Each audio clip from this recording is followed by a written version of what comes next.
저는 이자율 진짜 내려야 한다고 생각해요. 우리나라 경제 뭐를 봐도 내려야 한다고 생각하는데 네. 지금 정치권 쪽에서 아니면 거기에 영향을 받은 정부에서 금총위에서 너무너무 무서워해요. 내리는 거를. 그래야 경기도 살고 개인도 살고 네. 뭐 PF 문제도 해결되고 전체적으로 좋아지는 것 같은데.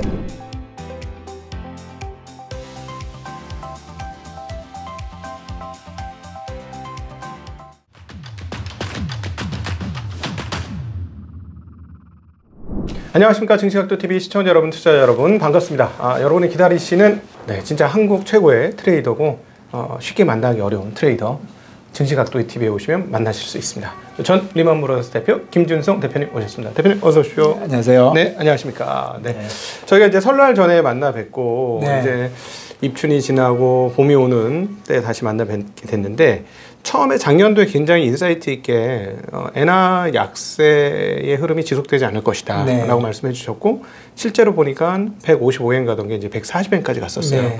그러다 다시 아마 일본의 이제 경제적 사정 때문에 그렇다라고 보여지는데 다시 150엔으로 왔습니다. 그래서 질문드리고 싶은 것은, 그 사이에 보니까는 작년도 4분기 일본의 GDP 성장률이 마이너스 났고, 그 다음에 인플레이션도 떨어지기 시작하니까 진짜 순식간에 뭐 3%, 4%대에서 뭐 2%대 초반, 이제 곧 1% 막 이렇게 떨어지니까 이렇게 되면 이제 결국 일본 중앙은행은 우리 이제 그만 이제 긴축으로 전환할 수 있어 이렇게 했지만 결과적으로 안 하지 않겠느냐. 그러면 이제는 또다시 엔화 약세 기조가 되지 않겠느냐. 이렇게 보여지는데 어떻게 보십니까? 예, 변화가 좀 있는 것 같아요. 가장 큰 변화는, 우선 첫 번째 변화는 뭐 변화라기보다는 일본 지진. 지진 나면서 약간 딜레이 했잖아요. 그 네거티브 이자율을 포지티브로 바꾸는 거를. 근데 그 이후에 지금 말씀해 주신 대로 일본 경제에도 변화가 있었고, 또 하나의 변수는 미국 이자율이 생각보다는 지금 빨리 안 내려가잖아요. 그래서 예나는 지금 각국 통화 중에 제일 이자율에 민감한 통화거든요. 그러니까 미국 이자율의 움직임에 최근에 보면 굉장히 그 변동성이 많이 쫓아가고 있잖아요. 그러니까 일본 이자율을 올리는 거, 미국 이자율을 내리는 거. 그러니까 금년에 결국 이 차이가 줄어들 것이다. 그러니까 예나가 약세를 유지하기는 어려울 것이다는 게 이제 큰 생각이었는데, 한 달 전의 생각이었죠. 그렇죠. 큰 생각이었는데 충분히 그럴 상황이었고, 이게 이제 조금 딜레이 되고 있는 거죠. 이게 될 거는 같은데 미국도 뭐 이자율을 자기네들이 내리긴 내려야 되는데 한 6번쯤 내릴 줄 알았는데 지금 보니까 포워드 프라이싱도 벌써 3번, 4번으로 내려왔잖아요. 결국 이제 페드가 얘기하는 거하고 시장이 보는 게 같아지긴 했는데, 결국은 좀 오래 간다니까 그러면 이자율 차이가 잘 안 줄어들겠네. 그렇다면 일본이 그렇게 빨리 예나가 강세가 되겠느냐 하는 이제 그런 쪽으로 시장이 많이 변했어요.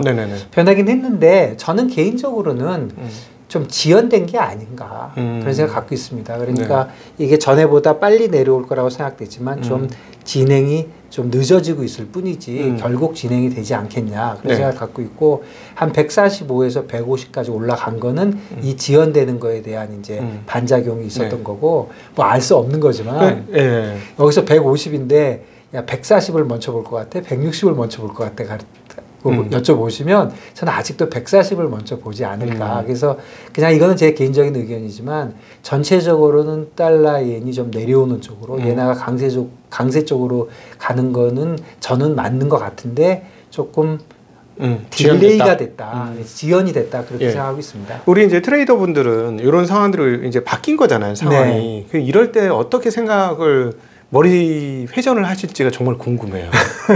뭐 꼭 맞는 건 아닌데 이제 생각을 했다가 보통 제가 뭐 가끔 제가 제 생각을 얘기하잖아요. 달러 오를 것 같다, 주식 오를 것 같다 하고 얘기하는 거는 사실은 그냥 핑계를 대자면 대개는 한 일주, 길어봐야 한 달 정도를 얘기하는 거거든요. 전망을.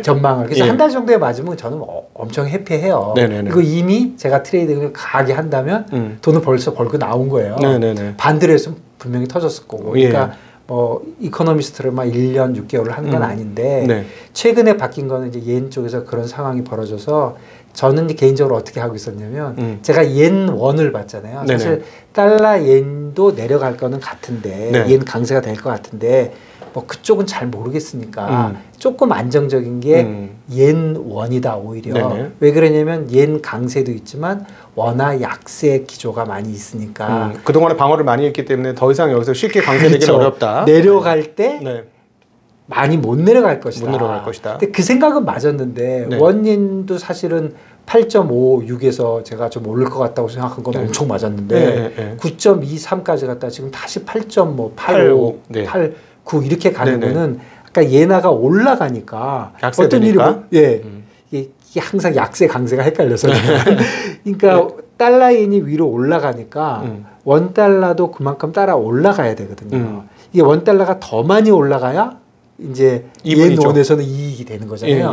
그런데 생각보다 제가 이제 생각했던 것보다 조금 놀란 거는 한국은행이 1,340원의 개입을 지금 계속 하고 있는데 생각보다 좀 레벨이 낮아요. 아, 1,450원이 아니고 40원. 예. 예전에는 한 50원쯤 있었잖아요. 50원에도 하고 60원에도 갔죠. 네네. 그런데 이번에 아주 강하게 1,340원 이상은 거의 꼴을 못 보고 있거든요. 네네. 보시면 원달러 그 그래프 보시면 1,440원에 그냥 계속 막혀 있어요. 그건 뭐 누가 뭐라 그래도 개입이거든요. 그러면 한국은행이 비교적 저번에 저는 예상을 어떻게 했냐면 한국은행이 요번에 올라갈 때도 과연 막을까 그랬는데 반대로 아주 강하게 막고 있어요. 오늘 지금 이 방송을 하는 바로 금통위가 있었는데 아무도 관심 없는 한국의 금통위가 있었는데 동결을 해요. 네. 3.5% 동결. 동결을 하는 이유는 내리고 싶어도 못 내리는 상황이겠죠. 사실은 상황들 보면 이자를 내려야죠. 저는 이자를 네. 무조건 내려야 된다고 생각하는데요. 상황적으로 내려야 하는데 내릴 수가 없는 건 무서워서. 네, 뭐 때문에 못 내리는 거죠? 환보다는 저는 부동산 같아요. 아, 그렇죠. 두 개 다 있죠. 예, 부동산 때문에 못 내리니까. 네. 우리나라는 뭐 부동산 오르면 이게 큰 역적이 되는 거잖아요. 아, 그것뿐만 아니라 부채가 너무 늘잖아요. 부채가 또다시 부스팅이 되니까. 예, 뭐 어쨌든. 네. 뭐 그런 것도 맞는데 네. 또 거꾸로 생각하면 부채 얘기 먼저 얘기하면 우리나라 지금 주택담보대출이 늘어나잖아요. 네. 그럼 이자를 낮추면 주택담보대출이 늘어나시는 거고 네. 주택담보대출 늘어나면 또 주택에 대한 투기를 하는 거 아니냐. 네. 예. 주택 가격이 올라가는 거는 모든 사람한테 좋지 않다. 이런 네. 논리인데 네. 주택담보대출이 늘어나는 건 사실인데 주택담보대출이 집을 사기 위해서 하는 건가요?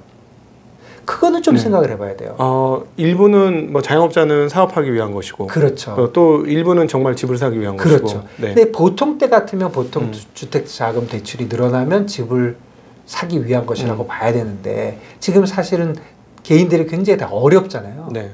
특별히 자영업자는 더 어렵죠. 더 어렵죠. 그러면 내가 돈이 더 필요해요. 돈이 필요한 이유는 생활비예요. 그런데 돈을 빌릴 수 있는 가장 쉬운 방법이 뭐예요? 주택자금 대출이죠. 네네. 그러니까 사실은 주택자금 대출이 늘어난다고 해서 주택하고만 이렇게 연관해서 제한해서 보는 건 맞지 않다. 네. 전체적으로 개인들이 돈이 모자라는 것이다. 그렇다면 이자율을 올려도 돈이 모자란 사람은 돈을 빌려야 되는 거잖아요. 네. 그러니까 이자율을 올리고 내리고에 따라서 빌리는 돈 양이 커지고 적은 거를 지금 걱정하는 것인데 네. 지금 그런 게 아니라 이자율을 올리든 내리든 간에 빌려야 되면 빌려야 되는 상황이 좀 있는 게 아니냐. 네. 옛날보다 강한 게 아니냐. 왜냐하면 돈이 없는 거거든요. 그거는 그렇죠. 네. 그렇다면은 지금 이자율을 내린다고 해서 주택을 많이 자극할 것도 아니고 이자율을 어느 정도 내려줘서 그 사람들을 좀 편하게 해줘야 되는 시점이 아닌가. 네. 우리가 소비가 은근히 진짜 나빠요, 우리가요. 많이 나쁘죠. 네. 근데 제가 보기에는 이 전세자금 대출 규모를 어떤 식으로든지 제어하지 않으면 제가 보는 고삐가 풀려 있어요. 그러니까 전세 네. 자금이든 뭐 주택 매입 자금이든 그런 용대로 빌려지는 것 같지만 실제로는 사람들이 돈이 없기 때문에 빌리는 것 같거든요. 네. 뭐 자영업자는 뭐 명백할 네. 것 같고요. 그러니까 그런 이제 이게 물론 섞여 있는 건데 예전보다 그런 포지션이 늘어났거든요. 그러니까 그렇겠죠. 조금 이자율을 내리더라도 지금 걱정하는 쪽으로 많이 가지는 않을 것 같거든요. 네네. 그런데 아무래도 총선도 있고 이게 뭐 저번 총선 아니면 저번 대선에서 이게 집값 잘못해서 민주당이 졌다 이렇게 지금 양반 간에 여당이든 야당이든 다 그게 생각이 있으니까 중요했다고 생각 너무 생각하시는 것 같아요. 그래서 다시 돌아가 보면 저는 이자율 진짜 내려야 한다고 생각해요. 우리나라 경제 뭐를 봐도 내려야 한다고 생각하는데 네. 지금 정치권 쪽에서 아니면 거기에 영향을 받은 정부에서 금통위에서 이자 올리는 걸 너무너무 무서워해요. 내리는 거를.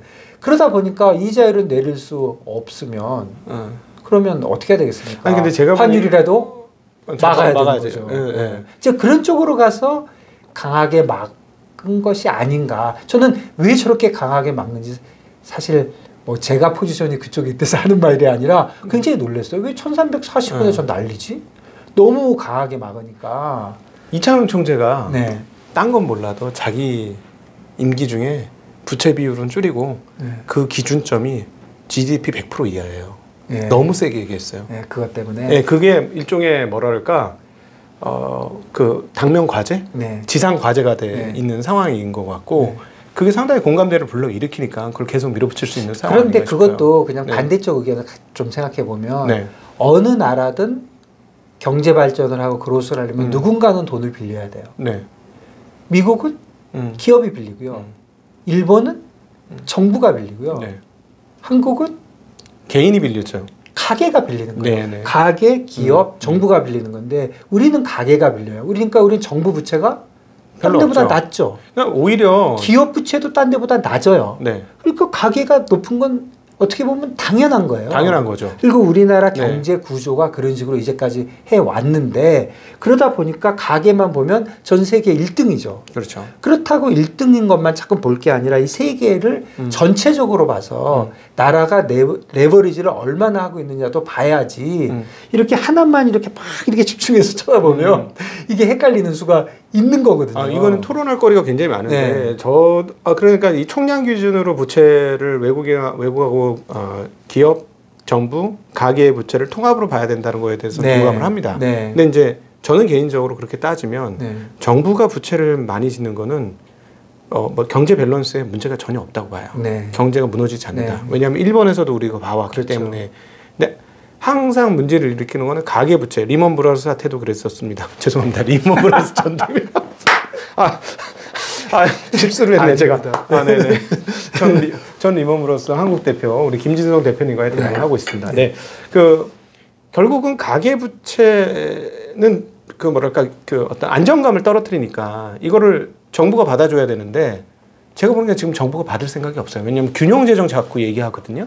그러니까요. 그러니까 정부가 안 받으니까 그럼 가계대출을 받아줄 세력이 없으니 이게 되게 밸런스가 불안한 거예요. 그러니까 균형 재정도 좋고 기업의 안정성도 좋고 가계부채 낮추는 것도 다 좋아요. 하나씩 보면. 근데 세 개를 한꺼번에 다 할 수는 없다니까요. 그러면 기업 쪽은 지금 계속 부채를 늘리지는 않잖아요. 사실 기업에서 부채를 늘어나는 게 저는 좋다고 생각해요. 미국식 모델로. 근데 그런 거는 기업이 자발적으로 늘려야 되는데 그런 걸 안 하고 있으니까 기업은 제껴놓는다고 치면 정부하고 가계를 보면 정부, 가계 둘 중에 한 명은 해야 된다니까요. 그러니까 저는 정부가 해야 된다는 거예요. 그렇죠. 정부가 하면 좋은데 지금 우리나라 정부는 정부도 안 하고 개인도 못하게 하는 거잖아요. 그럼 결국은 뭐 경기가 나쁠 수밖에 없는 거지. 이러면 이자율을 많이 높이지 않더라도 상당히 누르는 효과하고 마찬가지이기 때문에 지금 내리지 않는 것이 상당히 올리고 있는 것이다. 저는 이렇게 생각하고요. 이자율 진짜 내려야 한다고 생각합니다. 그래야 경기도 살고 개인도 살고 뭐 PF 문제도 해결되고 전체적으로 좋아지는 것 같은데 어쨌든 뭐 제가 경제학자는 아니지만 그러니까 금리를 못 내리는 이유 그러니까 못 내리는 이유 중에 하나가 금리를 내리면 환이 튀지 않겠습니까?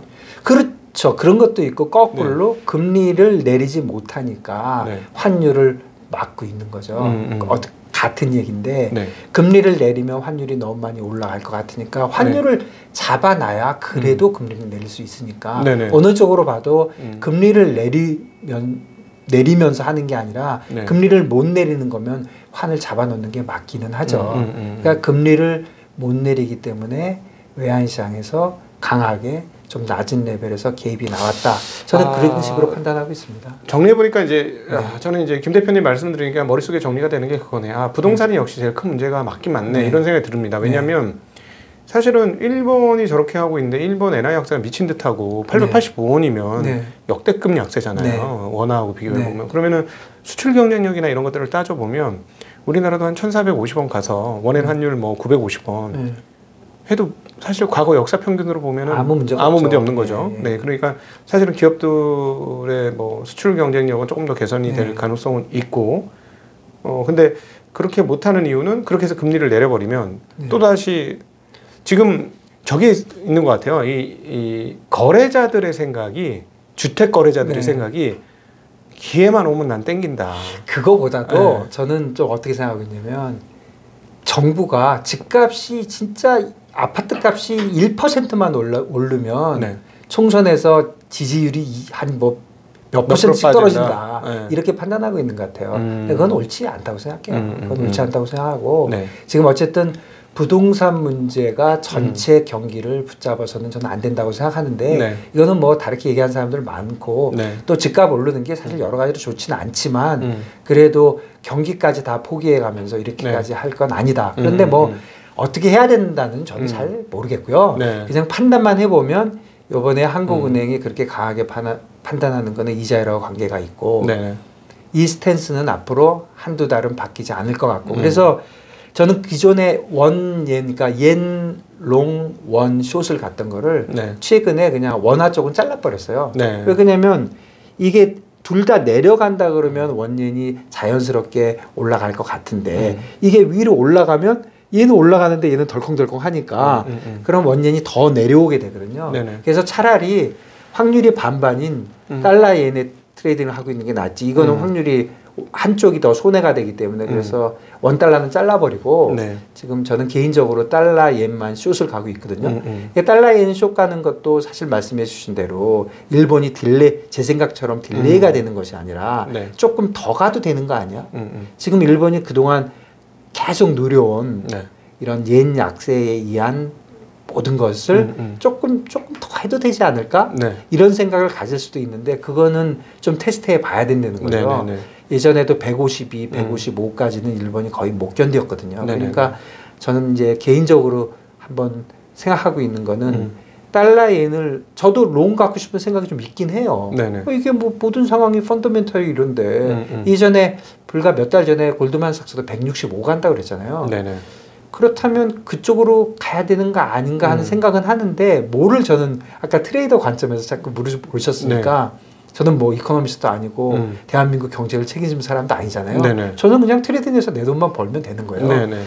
내가 볼 때는 그렇게 가기는 좀 겁나는 게 개입이죠. 일본도 우리하고 비슷해요. 우리도 지금 보니까 이자율 쪽에서 자신이 없으니까 외환을 건드리잖아요. 일본은 이자율 쪽을 워낙 못 건드린다 보니까 일본의 정책 수단은 거의 외환시장 개입밖에 없어요. 그러다 보니까 개입을 나오면 본때를 보여주는 시기거든요. 22년 10월에 152까지 갔다가 150대 나왔을 때 147, 8에서 나왔거든요. 걔들 하루 만에 137만 맞아요. 137 기억납니다. 그런데 요번에도 나오기만 하면 무조건 10에는 뺄 거예요. 그러니까 진짜 운 좋으면 거기 로또가 맞아버리는 거죠. 쟤들이 빼주면. 그런 거를 저만 생각하겠습니까? 모든 트레이더들이 생각하니까 잘 못 올라가는 거죠. 사실은 뭐 일반인들이 봤을 때 야 겨우 10엔 빠져가지고 그게 무슨 뭐 투자의 대상이 되냐? 150엔 하던 게 135, 뭐 7엔 가면 13엔 빠지는 건데 7% 빠지는 거예요. 근데 그 부분을 좀 일반인들을 위해 좀 설명해 주셨으면 좋겠어요. 그게 굉장히 크고 1년 장사잖아요. 7%면요. 그냥 퍼센트로 7%예요. 7%면 물론 뭐 2차 전지 뭐 이런 거 하면 하루에도 10%씩 움직이지만 1년에 트레이딩에서 돈 보통 얼마 벌고 싶습니까? 보통 뭐 이자율이 5%면 한 10% 벌면 훌륭한 거 아닌가요? 그 난리치는 헤지펀드도 20% 정도 보거든요. 그러니까 7%를 며칠 만에 버는 건 뭐 대단한 일이죠. 그러니까 7%면 엄청난 거죠. 그러니까 연한산으로 하셔야 되는 거니까 예를 들어서 한 달에 그 정도 해서 한 달에 7% 갖고 왔다면 그러면 11달은 거의 놀아되죠. 근데 그게 이제 그 메커니즘이 있잖아요. 그러니까 우리 일반인들이 그거 뭐 예를 들어 내 돈 100만 원, 내 돈 1000만 원 투자해서 7% 먹으면 100만 원 하면 7만 원이고 내가 그걸로 뭘 할 건데 1000만 원 하면 70만 원인데 그게 어떻게 1년 장사야? 이렇게 생각을 하셔요. 옵션을 쓰지 않습니까? 그거를 조금 설명을 해주실 필요가 있을 것 같아요. 그런데 그거는 이제 뭐라 그럴까요? 본인이 얼마나 이제 벌고 싶으냐는 건데 예를 들어서 포지션 리밋을 정할 때도 똑같아요. 내가 이제 트레이딩 하시는 분들, 투자하시는 분들이 저한테 많이 물어보는 말씀 중에 하나고 또 저도 많이 생각하는 것 중에 하나고 제가 딜링룸에 있을 때 새로운 딜러들이 들어오면 저 친구한테 포지션 리밋 그러니까 얼마나치 뭐 주식을 사면 주식을 얼마나치까지 살 수 있게 하는 리밋을 얼마를 줘야 하는 거를 정하는 게 이제 중요하거든요. 네, 그렇죠. 왜냐하면은 똘똘하지만 위험을 감안하지 않고 저돌적으로 밀어붙이는 사람한테 큰 돈을 줬다가 좀 적게 줘야죠. 네, 큰일 나는 거죠. 네. 그리고 또 본인도 그렇죠. 그 선물을 무서워하는 것도 그런 거잖아요. 선물이 현물보다 좋은 점이 굉장히 많긴 하지만 내가 만일에 선물을 하게 되면 현물을 하게 되면 내가 돈이 100만 원밖에 없으니까 내가 200만 원 하고 싶어도 난 돈이 없어서 도저히 못해. 근데 선물을 하면 내가 100만 원 갖고도 1000만 원을 할 수 있잖아요. 그렇죠. 그러니까 나는 나를 믿을 수가 없어. 그래서 못하는 거거든요. 그렇죠. 나는 다른 사람이 아니라 나를 못 믿어. 자기만 믿을 수 있으면 선물이 훨씬 나은 거거든요. 근데 트레이더들도 자기는 못 믿는군요.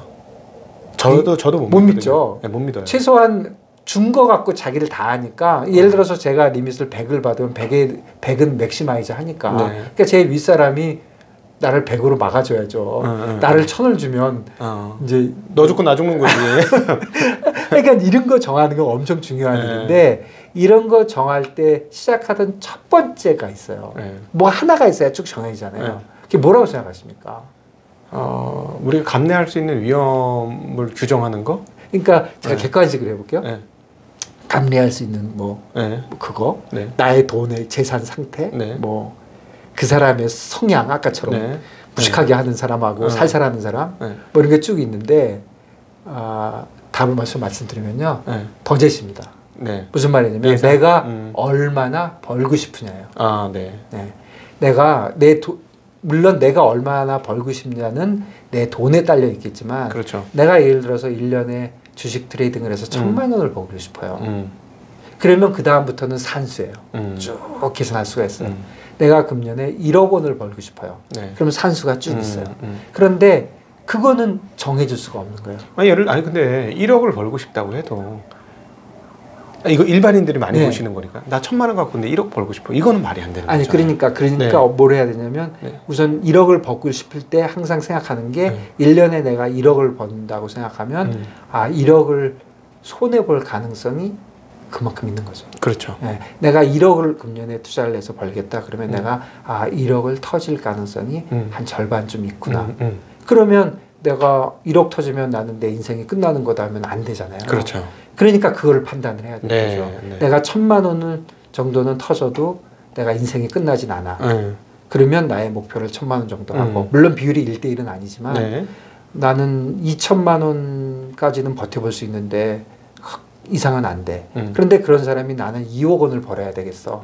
그래서 2억 원에 맞춰가지고 모든 리밋을 정한다면 그 사람이 아주 인생이 아주 끝장날 가능성이 있는 거잖아요. 그러니까 내가 감내할 수 있는 손실 규모를 정하고 먼저 버젯을 정하면 정하고 거기서 이제 손실 규모가 나오고 손실 규모가 나오면 이제 리밋이 쭉 나오면 리밋이 나오고 나면 내가 주식은 예를 들어서 1억 원어치 살 수 있어. 그러면 그걸 현물로 사지 않고 선물로 해서 살 거야. 왜 그러냐면 선물이 여러 가지로 효율적이니까 이렇게 하면 이제 문제가 없는 것인데 1000만 원어치 주식을 사는 건데 현물로 사면 내가 돈이 어차피 1000만 원밖에 없는데 선물로 사면 1억 원까지 사게 되잖아요. 그러니까 자기를 못 믿어서 이제 못하는 것인데 어쨌든 뭐 그런 메커니즘이죠. 그래서 제일 중요한 거는 제가 드리고자 하는 말씀은 모든 주식 투자를 하든 무슨 투자를 할 때 제일 먼저 본인이 정해야 될 거는 내가 얼마를 벌고 싶냐 이 시장에서 그거거든요. 그렇다면 지금 아까 그 처음 질문으로 돌아가면 아니 뭐 주식 뭐 7% 오른 게 뭐가 대단한 일이냐 그거는 본인의 목표가 굉장히 높은 거죠. 그분은 예를 들어서 1000만 원을 가지고 하면서 내가 1000만 원을 벌어야 되겠다. 그러면 1년에 100%가 올라야 되잖아요. 그러니까 그렇게 변동성이 많은 주식을 해야 되는 거잖아요. 그러니까 예나가 7%가 오르면 그게 뭐 큰 일이냐 하겠지만 보통 어셋 매니지먼트들은 이자율 대비 한 두세 배?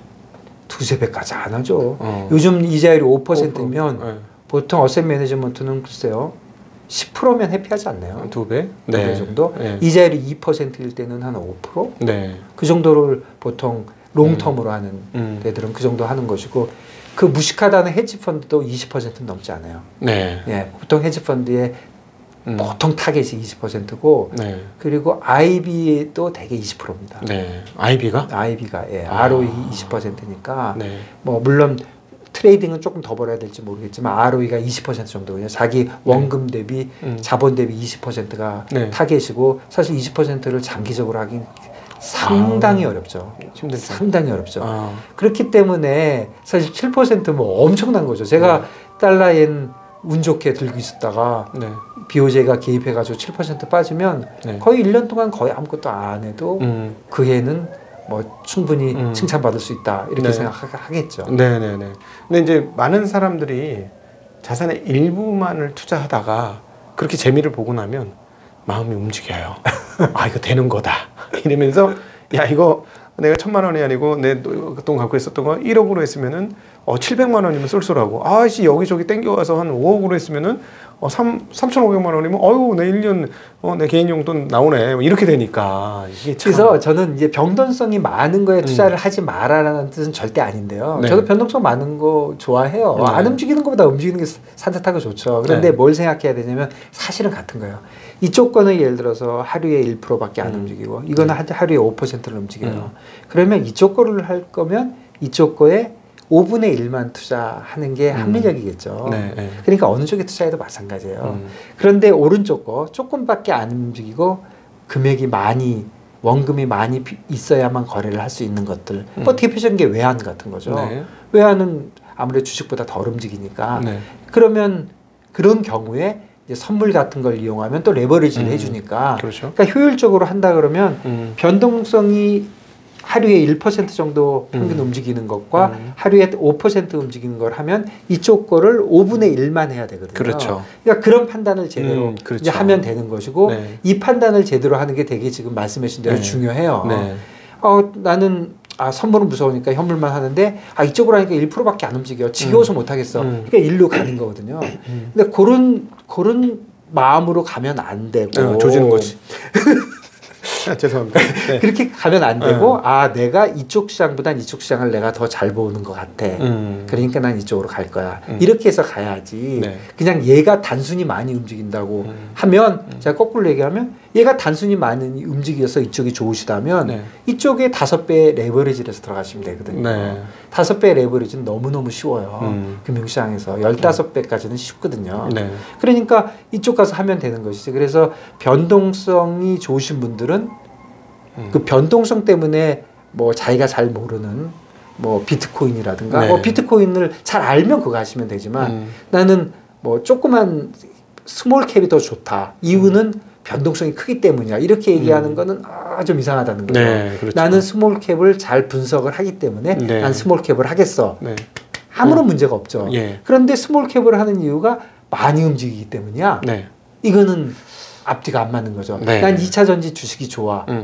화끈하잖아. 이거는 좀 이상한 거죠. 네. 2차 전지에 대해서 이해력이 좋다면은 상관이 없는데. 그러니까 그런 차이는 좀 있는 것 같습니다. 지금 우리 트레이더의 이제 원로분이 이야기하신 거는 오늘 참 이거 굉장히 의미 있다고 생각을 하는데요. 개념 없이 이렇게 하면 안 되고 개념을 갖고 하자 뭐 이렇게 표현할 수 있을 것 같거든요. 네. 그렇게 안 하면 큰일 난다는 지금 말씀을 하신 건데 사실 후배들 중에서도 개념 없이 투자하는 분 많지 않았습니까? 많죠. 그러니까 제가 계속적으로 말씀드리는 똑같은 얘기인데요.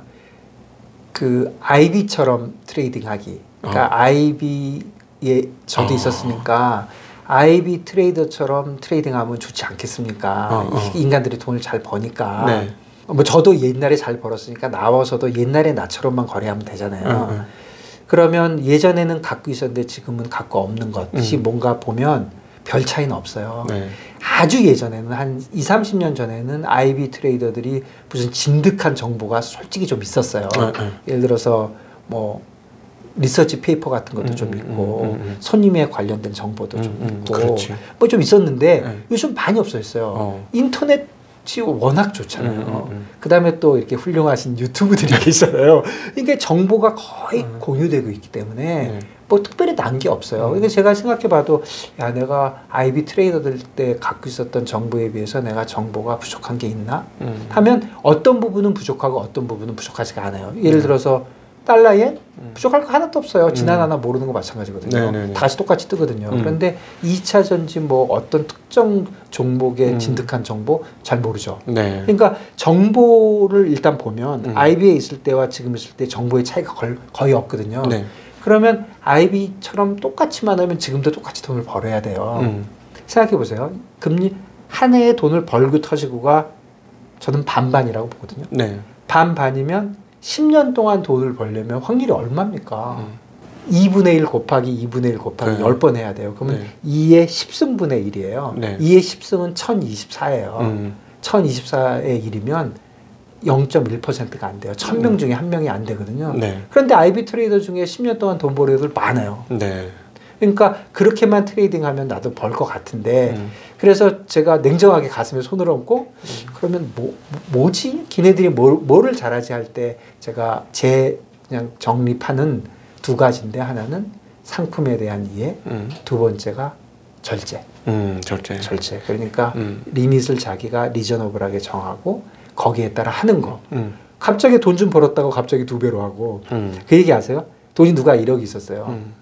1년을 해갖고 2억이 됐어요. 네. 그럼 그 다음에 또 2배가 되면 4억이 되잖아요. 그렇죠. 그럼 8억이 되잖아요. 이렇게 가잖아요. 이 사람의 책임은요 무조건 빵이에요.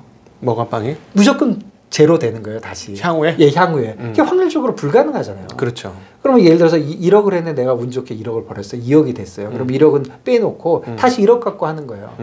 그러면 다시 1억으로 돌아가도 1억은 남잖아요. 네. 이렇게 해서 10년을 하면 이 사람이 돈 벌 가능성이 있지만 돈이 늘어나는 만큼 계속적으로 해가지고 돈 벌 가능성은 사실 거의 불가능하거든요. 네. 그러니까 국내 주식시장에서도 누가 뭐 200억을 벌었다. 옵션에서 300억을 벌었다. 네. 500억을 벌었다. 이런 얘기 저도 옛날 닷컴 시절부터 많이 들었거든요. 네네. 그분들 요즘 뭐 하나 보면 진짜 죄송한데 10명 중에 9명은 굉장히 힘드시거나 사기꾼이거나 둘 중에 하나예요. 네. 제 선배 중에서도 학교에 동상이 세워주신 분이 있습니다. 예. 압구정동에서 활동하시던 분이었던 걸로 네. 아는데 선물 트레이더. 네. 정말 어마무시한 돈을 예. 벌었는데 요즘에 어떻게 지는지 잘 모르겠어요. 그러니까 첫 해에 200억을 벌었으면 그 다음에 잘 생각해봐. 어쨌든 간에 이 모든 얘기들의 핵심은 본인이 미리 자기의 리밋을 정하고 그러니까 자기가 벌고 싶은 돈에 의해서 합리적으로 정한 다음에 그 정한 거를 잘 지키면서 한다. 그리고 중간에 조그만 팁은 많이 움직인다고 좋아하는 게 아니고 네. 덜 움직여도 내가 맞힐 수만 있다면 거기에 레버리지에서 들어가면 똑같은 것이다. 네. 네. 그렇게 좀 생각을 하는 게 좋을 것 같습니다. 너무너무 귀한 말씀 해주셔서 감사하고 절제 못하는 후배들은 어떻게 하셨습니까? 절제 못하는 후배들은 하지 말아야죠. 트레이딩 안 해도 자르셨어요? 그래서? 당연히 저절로 잘립니다. 왜냐면 리밋을 안 지키니까 그건 저절로 잘리고. 그 어떤 사람이 리밋을 잘 지키고 어떤 사람이 리밋을 못 지키고 성향이 있어요? 성향이요? 네, 어떤 애는 얘는 대체적으로 어떻게 자라왔던 환경이나 뭐 이런 게 절제를 잘하는 애가 있고 그런 건 잘 모르겠는데 왜냐면 절제를 안 하는 애들은 다 그만두니까요. 그건 무조건 돈을 못 버는 트레이더는 잘리지 않지만 네. 리밋을 안 지키는 건 잘리는 거니까 그냥 저는 제 생각에 이거는 좀 그런데요. 소신이 없는 사람들이 좀 좋아요. 오래 가죠. 그래, 소신이 없는 게 오히려 좋다. 소신이 없는 게 좋죠. 예를 들어서 제 특기가 소신 없는 거예요. 제가 예인이 오를 것 같습니다. 이렇게 뭐 용감하게 예는 게 같죠. 뒤로 돌아서면 아닌가? 바로 해요. 왜 그러냐면 생각을 해보세요. 제가 달러 예는 샀어요. 네. 오른다고 생각해서 산 거잖아요. 그렇죠. 근데 딱 10초 있다 이게 내려요.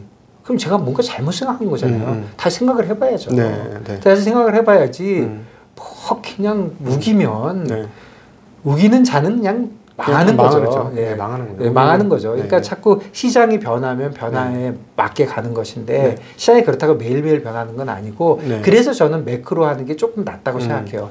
작은 회사들은 내가 모르는 일이 딱 벌어지면 진짜 그렇지.